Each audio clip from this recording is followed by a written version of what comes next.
Shalom, salam sejahtera untuk kita semuanya, jemaat yang terkasih di dalam Tuhan kita Yesus Kristus.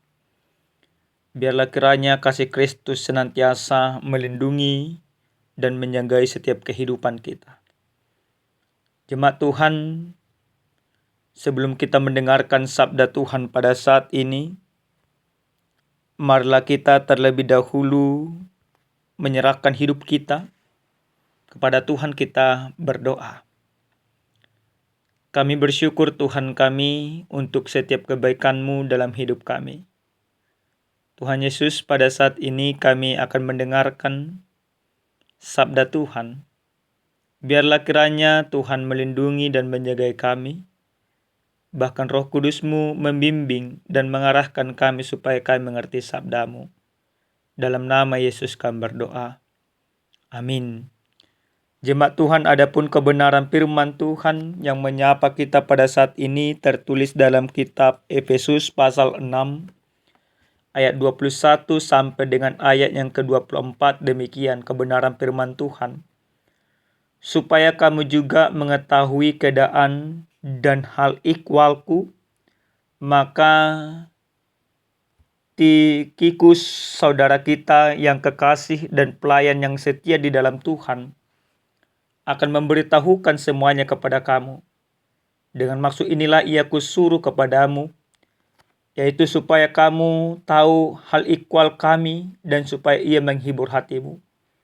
Damai sejahtera dan kasih dengan iman dari Allah, Bapa dan dari Tuhan Yesus Kristus menyertai sekalian saudara. Kasih karunia menyertai semua orang yang mengasihi Tuhan kita Yesus Kristus dengan kasih yang tidak binasa. Demikian kebenaran firman Tuhan. Bapak Ibu yang terkasih di dalam Tuhan kita Yesus Kristus, kita mungkin menyadari dan kita mungkin mengetahui salah satu sifat yang sudah memudar di zaman sekarang, yaitu sifat kepedulian akan sesama. Kenapa kami katakan sifat ini sudah sangat-sangat memudar? Ada beberapa faktor penyebabnya. Yang pertama, memang sering sekali kepedulian ini disalahartikan oleh banyak orang.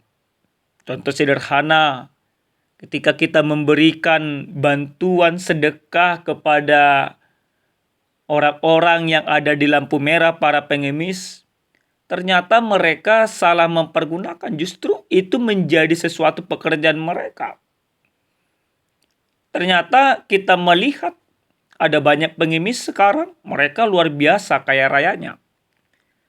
Dan mungkin kenapa kepedulian itu juga memudar? Mungkin hal yang kedua, karena memang sikap mementingkan diri sendiri ini jauh lebih banyak daripada mementingkan orang lain. Yang kita anggap, yang kita utamakan adalah bagaimana supaya orang peduli kepada kita, supaya orang memperhatikan kita, supaya orang memberikan sesuatu kepada kita. Bukan lagi mendorong kita untuk peduli kepada orang lain. Dan yang paling utama, merosotnya kepedulian ini karena iman kepada Kristus memudar juga di dalamnya.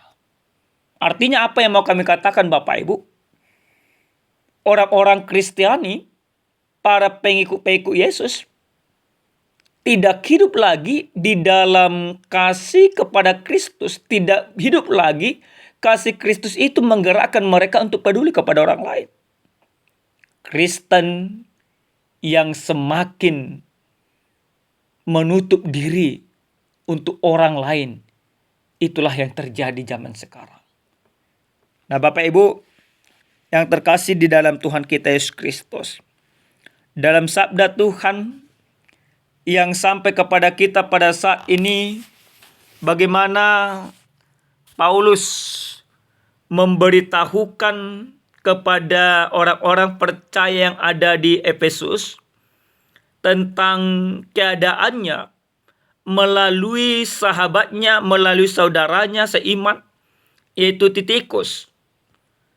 pemberitahuan yang disampaikan oleh Paulus kepada Efesus itu menunjukkan kepeduliannya kepada Efesus, dan itu menunjukkan kepedulian orang Efesus juga kepadanya. Maka hal yang disampaikan dalam kebenaran firman ini, Paulus dengan tegas mengatakan bahwa saudara mereka yang terkasih, saudara sepelayanan, yaitu Titikus, dia utus untuk memberitahukan sesuatu yang dialami. Apa yang dialami oleh Paulus? Yang dialami oleh Paulus adalah dia dipenjara. Tentu sebagai saudara seiman, sebagai saudara yang dibangun di dalam kasih Kristus, orang-orang Efesus peduli kepadanya. Mereka khawatir, mereka cemas bagaimana kehidupan Paulus di penjara. Kenapa mereka khawatir? Ya otomatis karena memang Paulus di penjara bukan karena kejahatan, tapi karena Injil Kristus itu sendiri. Karena pemberitaan akan kebenaran itu. Berbeda halnya Bapak Ibu. Kalau ibaratnya seseorang di penjara karena narkoba, karena berjudi dan lain sebagainya, mungkin orang Efesus tidak akan peduli. Dan secara pribadi memang kita juga demikian. Tapi kalau karena Injil Kristus, karena kebenaran, Paulus menerima ketidakadilan, dia dipenjara tanpa diadili. Maka perhatian itu begitu luar biasa yang disampaikan oleh Efesus secara khusus dalam konteks ini. Maka untuk sedikit meminimalisir kekhawatiran itulah Paulus mengutus Titikus. Titikus menjadi perpanjangan pemberitaan yang disampaikan oleh Paulus. Sehingga dengan pemberitaan yang disampaikan oleh Titikus, kekhawatiran mereka tidak lagi terlalu berlebihan, sehingga mereka bisa teguh di dalam iman. Nah, hal yang luar biasa yang disampaikan oleh Paulus dalam kebenaran firman ini, dia selalu menyampaikan atau mengutarakan supaya orang-orang Efesus juga hidup dalam sejahtera, dalam damai sejahtera yang daripada Allah itu sendiri. Artinya, supaya Kristus juga senantiasa menyertai kehidupan mereka, supaya Kristus juga senantiasa ada di dalam diri mereka, supaya mereka senantiasa hidup mengasihi Tuhan dan hidup menurut jalan-jalan Tuhan. Ketika damai sejahtera atau ketika berkat ini disampaikan oleh Paulus, maka ada sebuah keyakinan bahwa orang yang menerima berkat Tuhan akan hidup mengasihi Tuhan, akan hidup menurut jalan dan ketentuan Tuhan. Nah, Bapak Ibu yang terkasih di dalam Tuhan kita Yesus Kristus, lalu bagaimana tema ini akan memperkuat keberimanan kita sesuai dengan tema yang diberikan oleh UM, mengasihi Tuhan dan hidup menurut jalannya.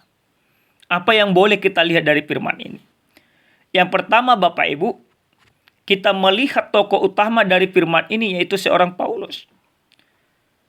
Walaupun dia terpenjara, walaupun dia tidak bebas atau menerima penderitaan atau merasakan ketidakadilan dalam kehidupannya, tapi ketika Kristus menerima atau hidup di dalam kehidupan dia senantiasa mengasihi Tuhan. Dia tidak gentar untuk terus berjalan di dalam ketentuan Tuhan. Artinya Bapak Ibu, dalam kehidupan kita tentu juga harus demikian. Tentu dalam keberimanan kita ada banyak tantangan, ada banyak persoalan. Seperti yang kami utarakan di awal khotbah ini, yaitu banyak sekarang dari orang-orang Kristen tidak peduli lagi. Tapi ketika kita hidup mengasihi Tuhan, ketika kita hidup menurut jalan dan ketentuan Tuhan, maka itu akan kita aplikasikan dalam kehidupan kita dengan hidup penuh dengan kepedulian. Kepedulian di dalam kasih, itulah yang harus terus kita gerakkan. Itulah yang harus terus kita kumandangkan. Itulah yang harus terus kita suarakan dimanapun kita berada. Tapi mari kita mulai hidup dengan kepedulian itu di tengah-tengah rumah tangga. Seorang suami harus peduli kepada istrinya. Seorang istri juga harus peduli kepada suaminya. Seorang orang tua harus peduli kepada anak-anaknya. Dan anak juga harus peduli kepada orang tua. Kepedulian yang tercermin di tengah-tengah rumah tangga itu akan kita pertunjukkan kepada sekitar. Banyak sekarang ini Bapak Ibu yang terjadi di tengah-tengah realita kehidupan, bahwa suami tidak lagi peduli kepada istrinya. Istrinya sudah sibuk ibaratnya melakukan segala pekerjaan rumah tangga di rumah. Suami sampai hati, dia hanya duduk diam. Bisa saja memegang handphone zaman sekarang. Bisa saja ibaratnya hanya minum kopi dan lain sebagainya. Atau bahkan banyak meninggalkan rumah untuk pergi kongko-kongko bersama dengan kawan-kawan yang lain. Istri juga banyak seperti itu. Ketika suaminya sudah sangat-sangat sibuk melakukan segala sesuatu, istri banyak sekarang itu hanya bersosial media, TikTok, lain sebagainya. Atau ada sekarang ini, orang tuanya sibuk banting tulang, sementara anak sibuk keluyuran kemana-mana. Tapi lewat kebenaran firman ini, kita mau diajak kembali, kita mau disadarkan kembali, supaya kita hidup di dalam kasih Tuhan, supaya kita hidup di dalam jalan dan ketentuan Tuhan. Maka mari kita pertunjukkan itu dengan sikap kepedulian. Yang kedua Bapak Ibu yang terkasih di dalam Tuhan kita Yesus Kristus. Tokoh yang kedua yang bisa kita angkat di sini yaitu Titikus. Sebenarnya mungkin orang Efesus tidak mengenal dia.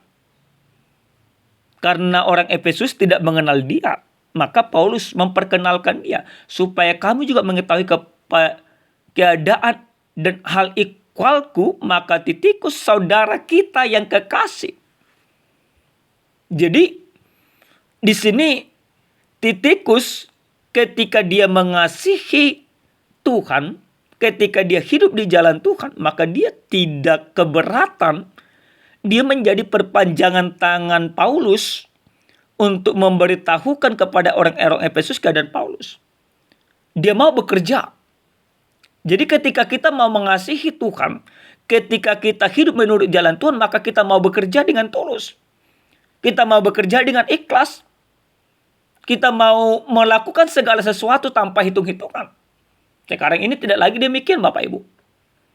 Banyak sekarang di tengah-tengah gereja secara khusus demikian. Ketika disuruh pelayanan dihitung dulu. Apa untung rugiku? Kalau untung baru dilakukan. Kalau tidak untung tidak dilakukan. Di tengah-tengah persekutuan banyak sekarang terjadi seperti itu. Di tengah-tengah masyarakat banyak seperti itu. Tidak lagi ada ketulusan dalam melakukan pekerjaan. Tidak ada lagi keikhlasan. Semua dihitung dengan materi. Nah Bapak Ibu yang terkasih di dalam Tuhan kita Yesus Kristus. Orang yang merasakan atau orang yang mengasihi Tuhan, atau orang yang hidup menurut jalan Tuhan, maka dia harus melakukan segala pekerjaan dengan tulus dan ikhlas. Bahkan di tengah-tengah setiap pekerjaan kita.